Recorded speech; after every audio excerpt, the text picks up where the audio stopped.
অভ্র নিশ্চয়ই শুনলো, নিজেই বলেছিলেন অভয়ার বাবা যে বিজেপি পার্টি অফিসে গিয়ে 1 ঘন্টা বসে থাকতে হয়েছে, কোনো রাজনৈতিক দলকে আমাদের প্রয়োজন নেই।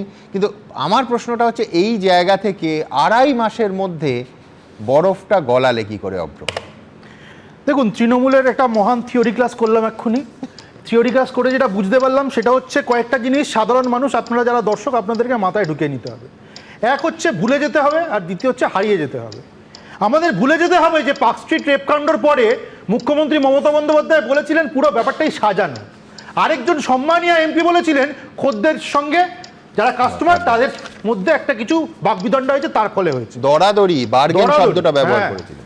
আমাদের ভুলে যেতে হবে যে হাসখালিতে একটা বাচ্চা মেয়েকে কিভাবে ধর্ষণ করা হয়েছিল, এবং তারপরে মুখ্যমন্ত্রী মমতা বন্দ্যোপাধ্যায়, মমতাময়ী মা মমতা বন্দ্যোপাধ্যায় বলেছিলেন মেয়েটা প্রেগনেন্ট ছিল, বোধহয় মেয়েটার অ্যাফেয়ার ছিল। আমাদের ভুলে যেতে হবে যে কামদুনি কাণ্ডের কত বছর পর 14 বার সরকারি কৌশলী বদলে তারপর আলটিমেটলি যারা ফাঁসির সাজা পাচ্ছিল তারা এখন হয়তো বসে বসে এবিপি আনন্দ দেখছে, এই ডিবেটটা দেখছে। এটা ভুলে যেতে হবে আমাদের। ভুলে যেতে হবে, ওর নাম ভুলে যাওনি তো? না, ভুলে যাইনি, আমি বলছি তো তালিকায় আছে। যেহেতু আমি পশ্চিমবঙ্গে দাঁড়িয়ে, আমি তো পশ্চিমবঙ্গের কথাটা আগে মনে করবো সুমনদা।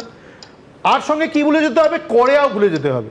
কোরিয়ায় কি ঘটেছিল, গণধর্ষণ, যে গাড়িতে গণধর্ষণ ঘটেছিল 7 বছর পরে বোঝা গেল ওই গাড়িটাই তো পুলিশ উদ্ধার করতে পারেনি, গাড়িটা নাকি হাওয়া হয়ে গেছে। এগুলো সব ভুলে যেতে হবে। ভুলে যদি যান তাহলে আপনি ভালো নাগরিক, আপনি ভালো সিভিল সোসাইটির অঙ্গ। আর আপনি যদি মনে রেখে দেন তাহলে কিন্তু আপনি ক্ষমতালোভী, তাহলে কিন্তু আপনার অন্য অভিসন্ধি রয়েছে।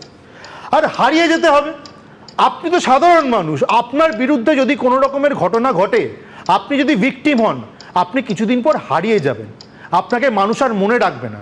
ক্ষমতার থেকেও দূরে আপনি আছেন, দূরেই থাকবেন, আপনাকে কেউ পুজবে না। এটা হচ্ছে আপনার কোট অ্যান্ড কোট অকাদ। কারণ সিভিল সোসাইটি আর পলিটিক্যাল সোসাইটি তো আলাদা। ক্ষমতার অলিন্দে, ক্ষমতার একদম প্রাঙ্গণে থাকবে হচ্ছে তৃণমূল কংগ্রেস করা বাটপাররা।